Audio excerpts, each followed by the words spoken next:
annually alone, some of the big ones, just in the UK alone. It's not just an underground economy, it's unbelievably huge. If you want my numbers, talk to me later. I'm not running away. So kicking the net of the internet, I would like for there to be some sort of reliability, some sort of liability for networks. I'm not sure they would like that.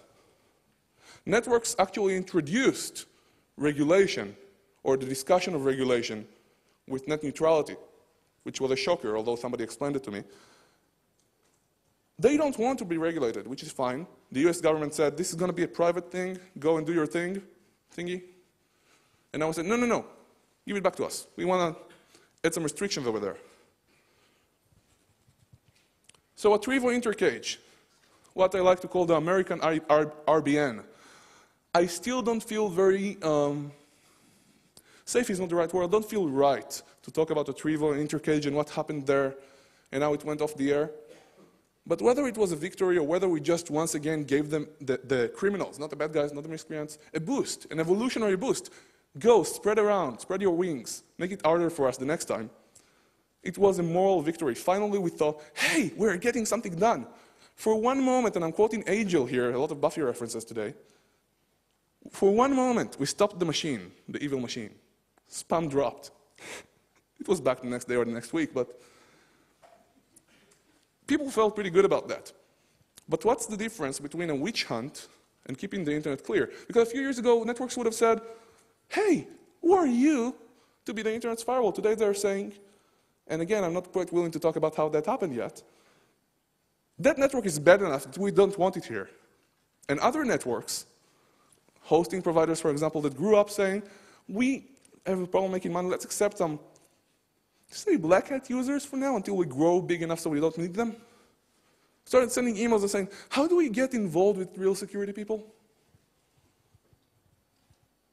EST domains, I was very skeptical we'll get it done again. We, nobody, not me, somebody else, Ryan Krebs, Washington Post, we would get it done again as a community. EST domains, one of the biggest, a lot of swear words out there, is no longer there. ICANN got rid of it. First good thing I can say about ICANN in many, many years. Mekolo, another bad colocation provider, gone. Software, not bad people, good people.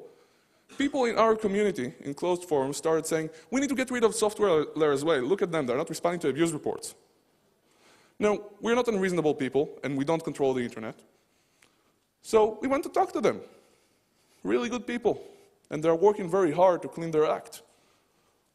The question is, who is next on the list? Should we be doing this? Should we not? I'm saying let's kick some ass. It's about time.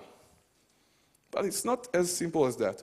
And just as a side note, when Trevo went down, if you looked at the Washington Post story, Brian Krebs' story, there were comments in Russian. And they said, you're taking our bread away. And it's unbelievable. Some people in the Western world just didn't understand what that means. I can very simply counter that. Go make your bread some other way, not taking away from mine. But it's more than an underground economy. Solutions, you can get involved. What happens if you're attacked? What happens if somebody you know is attacked? What happens if you're attacking without knowing it? Do you care? How do I get in touch with you? Is your whois information updated with abuse contacts? Simple stuff. There are a lot of Castle Cups went down. It was foreseeable but regrettable. But there are a lot of other organizations out there you can be involved with. As a handler, you can just look at spam and report it. Start reading the Sun's diary. Get involved, get to know the people, get to know what's going on. Security operations is a whole different field, much like security research, security management, completely different terminology. A security researcher, and I'm exaggerating here, would look at something and say, there is always another bug, there is always another vulnerability, I can always get in. A security manager would say, well, we need to treat what's the biggest risk, what's our biggest threat? How do we mitigate that? How do we lower the risk? What are our big gems that we need to protect? Completely incomprehensible to one another, trying to talk in one room. Security operations is yet another place where they say, something happened, how do we stop it? How do we make sure everything gets back online? Forget about forensics for a second, although some people may consider it important. Now, yours. What is your solution? You here.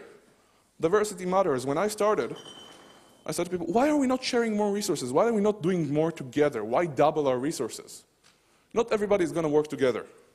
Diversity is good. You'll repeat mistakes that I made, other made.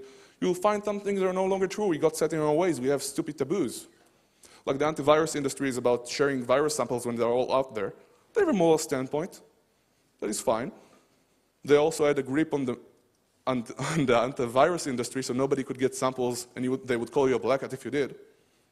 Good marketing, good business strategy. Things change. If you think about doing something, do it. If I can help you, I will. I'll also tell you how it may fail, but you should ignore me. It's really easy to ignore me. So, reasons I'm here. The EU security operations community is not organized. There are a lot of people working out there. Whether it's just seeing something and analyzing it because it's fun, or sitting on logs all day long trying to figure out what's going on. Not organized. Not many people know each other unless they're maybe in the CERT in the CERT community, or perhaps they go to RIPE if they're in the network community. Get involved. See who else is working on this. If you're attacked, where do you go? Who do you ask for help?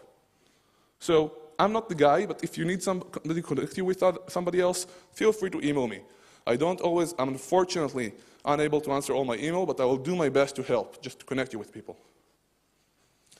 And of course, get things better organized. Make new friends, drink more beer.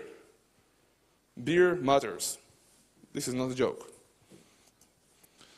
And we don't have that much time, but the reason for this talk was just so you can talk, and I realize the privacy concerns, the big brother concerns, the internet is gonna die concerns, practical concerns of how do we get involved, how do we save ourselves from a DDoS attack, if it's just a DDoS attack. Ask me questions. I'll try. Actually, you had a question at the beginning. You're laughing now. Somebody give the guy a microphone.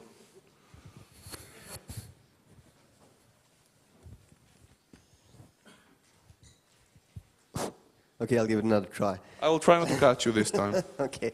I promise. Okay, what my question in the beginning was that I know what you're doing now, kind of, at least I have an idea. But anyway, at the present situation, every country is involved. It might be attacked and it might get hit, or the vital infrastructure might get hit. So isn't it the responsibility of a government or an international organization in any way to do something with our taxes and get some kind of control of it? I mean, is it better to let commercial industry doing the job, or NGOs, or whoever? The commercial industry isn't really doing much, but yes, I agree with you. Somebody should be doing something. Unfortunately, it's just people. I agree with you. I'm not sure I want governments to try and fix this, but we need the leadership. We need the funding. We are facing well-organized, well-funded people. So yes, I agree with you. Somebody should be doing something. Unfortunately, it's only us. Why? Maybe it will change one day. Everybody is trying to do something. Whenever somebody is new in this, they say, information sharing, let's do more information sharing. That's how we can spot them. But didn't the NATO in some kind do something? Oh yeah, NATO did something, but it involved getting Hitler a break every day when they took his notes for the past 24 hours in Estonia. But of course, officially NATO did something in Estonia, sure. Everybody wants to do something. NATO are good people. They're trying to do their own things. For example, do you respond to a cyber attack with a kinetic assault, with bombs? How do you define a cyber attack? More importantly, do you even know who is attacking you? A lot of theory there. We can go into it. Estonia was really special because of the case studies, because finally we don't just understand what may go wrong like in Die Hard 4.0, but we had some strategy, some tactics, something that we can analyze and see if it would work better or not. Thank you for the question. Yes, over there. Can you pass the microphone over there? I can't really hear you. The microphone isn't working. Yeah, turn it on. Good advice. Whoever said turn it on, come here to the front, please.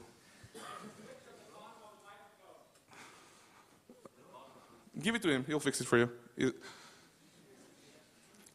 Technical people, you should never let them deal with anything less than a computer. VCRs, God forbid. No. Just ask your question. It's good. Hello? Yes. Oh, yeah. Woo! Hold on.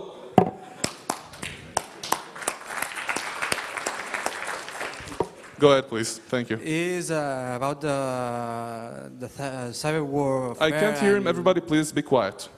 You, be quiet. You're in the front. Go ahead. Just about cyber warfare and all the people saying Russia attacking Estonia directly and so on. It's about the talk that that was at Hack in the Box a few days ago, and was made by Marcos Ranum from Tenable Security. I have no idea how to answer you because I don't know. Was a talk saying that cyber warfare was bullshit? I can't say cyber warfare in many cases is bullshit. Depends on how you define it, depends on what actually happened. Was it bullshit in the Estonian case? Yeah. No. Was it Russia that attacked? I don't know. Opinion, you can say yes, you can say no, doesn't matter right now. Depends on who you want to annoy. I'm sorry, I honestly don't have an answer for you because it will be political. I can say one thing though, whether it was Russia or not, they sure did know how to use the after effects for deterrence. Really smart people. Whether it was them or not, I don't know. I know it was Russian-speaking people around the world who got organized. Sorry. Other questions? Yes, over there. Please pass the microphone real quick.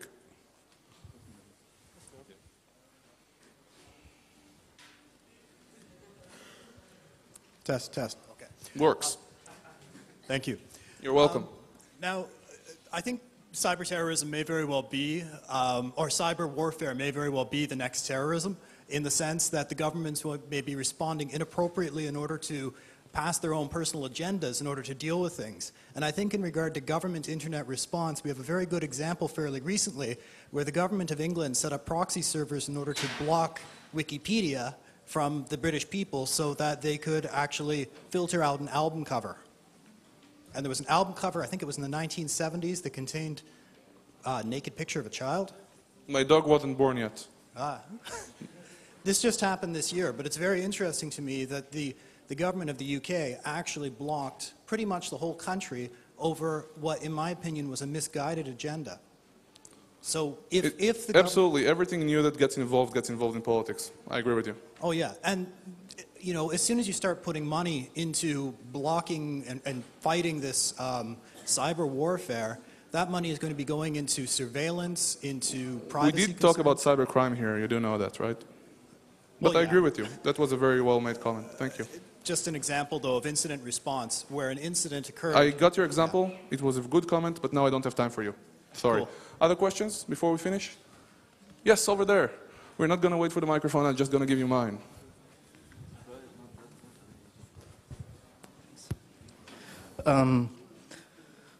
What would you suggest if you experience a SQL injection attack on your server, and then you check the who is on the IP addresses, where it's coming from, and you have hundreds of different countries? In most cases, build a stronger SQL server. That's the best advice I can give you. You can probably try and send abuse reports. You can probably try and block based on some. This is basically something you would best be responding to locally with your. I will not joke when I say that some web application firewalls, which I really hate and I find useless, are the best thing that ever happened to filtering web based on user agent and stuff like that. It saves a lot of people behinds all day long. Just look at the traffic. Global incident response may help you, it may not. Botnets are abound everywhere. Thank you all very much.